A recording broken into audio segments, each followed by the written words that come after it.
আসসালামু আলাইকুম গাইজ, আপনারা সবাই কেমন আছেন? আশা করি ভালো আছেন। তো আল্লাহর রহমতে আমি খুব ভালো আছি। তো এই তো দেখতে পাচ্ছেন দেশি মুরগির ঝোল আমি রান্না করেছি। কীভাবে রান্না করলাম তো চলেন দেখে আসি। তো প্রথমত একটা প্যানে দিয়ে দিচ্ছি পরিমাণ মতো তেল, তারপর এখানে অ্যাড করে দিচ্ছি পেঁয়াজ কুচি, দিয়ে এটাকে খুব ভালোভাবে নাড়াচাড়া দিয়ে ভেজে নিতে হবে। তারপরে এর সাথে অ্যাড করে দিচ্ছি কিছুটা মশলা, আস্ত মশলা দিয়ে দিচ্ছি এলাচ, দারুচিনি, তেজপাতা। তারপরে এর সাথে দিয়ে দিচ্ছি আদা রসুন বাটা পরিমাণ মতো, দিয়ে এটাকে একটু ভেজে নিতে হবে যেন আদা রসুনের কাঁচা গন্ধটা চলে যায়। তারপর এর সাথে দিয়ে দিচ্ছি পরিমাণ মতো হলুদ গুঁড়ো, মরিচের গুঁড়ো, দিয়ে দিচ্ছি পরিমাণ মতো লবণ, সামান্য একটু পানি দিয়ে এটাকে খুব ভালোভাবে কষিয়ে নিতে হবে। তো আমরা জানি মশলা যত কষানো হয় ততই ভালো মজার হয়। তারপর এর সাথে দিয়ে দিচ্ছি আমার হাতে বানানো একটা স্পেশাল মশলা গুঁড়ো, এটা দিয়ে আবার একটা নাড়াচাড়া দিয়ে কষিয়ে নিতে হবে। তারপর এই সাথে আমি অ্যাড করে দিচ্ছি পাটায় বাটা, মানে শিলপাটায় বাটা এলাচ, দারুচিনি, জিরা সব কিছু একসাথে বেটে নিয়েছি। দেশি মুরগি রান্না করি বা মাংস যেটি রান্না করি, যদি হাতে বাটা মশলাটা দেওয়া হয় তাহলে কিন্তু খুব সুস্বাদু হয়। তো এই তো মুরগিটা আমি আগেই কেটে রেখে দিয়েছিলাম ধুয়ে, খুব সুন্দরভাবে এগুলো এখন মশলা দিয়ে দিচ্ছি, দিয়ে খুব সুন্দরভাবে নাড়াচাড়া দিয়ে মশলার সাথে মিশিয়ে নিতে হবে।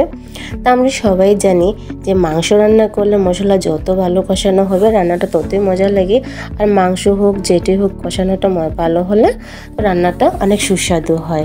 তো খুব সুন্দরভাবে নাড়াচাড়া দিয়ে এটাকে একটু ডেকে আরেকবার কষিয়ে নিব। তো এই তো কষানো হয়ে গিয়েছে, আবার এটাকে একটু নাড়াচাড়া দিয়ে দিচ্ছি যেন নিচে দিয়ে লেগে না যায়, ওদিকে একটু খেয়াল রাখতে হবে। কত সুন্দর কালার চলে আসছে। দেশি মুরগি তো সবারই পছন্দ, এমন কেউ নেই যে দেশি মুরগি পছন্দ করে না। এর ঝোলটা খেতে আরও বেশি ভালো লাগে। তার একবার ডেকে দিলাম, এটাকে ডেকে আরেকবার কষিয়ে নিতে হবে। তো দেশি মুরগি তো অনেকটাই শক্ত জাতীয় হয়, সেজন্য এটাকে খুব ভালোভাবে কষিয়ে নিতে হয়। তো এটাকে আমি 2-3 বারের মতো ডেকে দিয়ে আমি কষিয়ে নিলাম। এখন এর সাথে অ্যাড করে দিচ্ছি নতুন আলু। তো আমার বাসায় আলুটা ছেলে মেয়ে দুজনেই পছন্দ করে সবাই, আর নতুন আলু তো সবাই প্রথম পছন্দ করে। আর দেশি মুরগির ঝোল রান্না করলে এর সাথে আলু থাকবে না তা কি হয়? তাই তো এর সাথে অ্যাড করে দিলাম আলু, দিয়ে একটু কষিয়ে নিলাম ঢেকে দিয়ে। তারপর আবার এটাকে একটু নাড়াচাড়া দিয়ে দিচ্ছি যেন নিচে দিয়ে লেগে না যায়। নাড়াচাড়া দিয়ে কষিয়ে নিলাম, খুব সুন্দরভাবে এটা কষিয়ে নিতে হবে।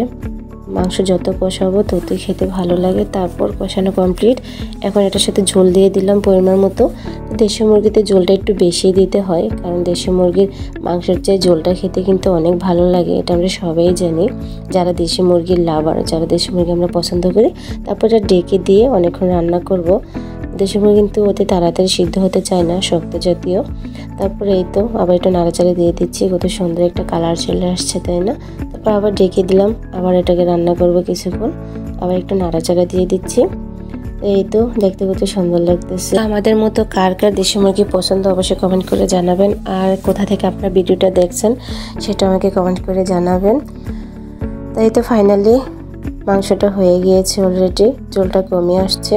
তারপর এটাকে নাড়াচাড়া দিয়ে দিচ্ছি, কত সুন্দর হয়েছে, একদম সফট হয়ে সিদ্ধ হয়ে গিয়েছে মাংসটা। তারপর এখন দিয়ে দিব এখানে জিরের গুঁড়ো, আমি আগে জিরের গুঁড়োটা করে রেখেছিলাম, এখানে 1 চামচ জিরের গুঁড়ো দিয়ে নাড়াচাড়া দিয়ে এটাকে নামিয়ে ফেলবো। তো খুব সুন্দর হয়েছে রান্নাটা। তো আপনাদের কাছে কেমন লাগলো অবশ্যই আমাকে কমেন্ট করে জানাবেন। তো সবাই ভালো থাকবেন আর আমার জন্য দোয়া করবেন। আল্লাহ হাফেজ।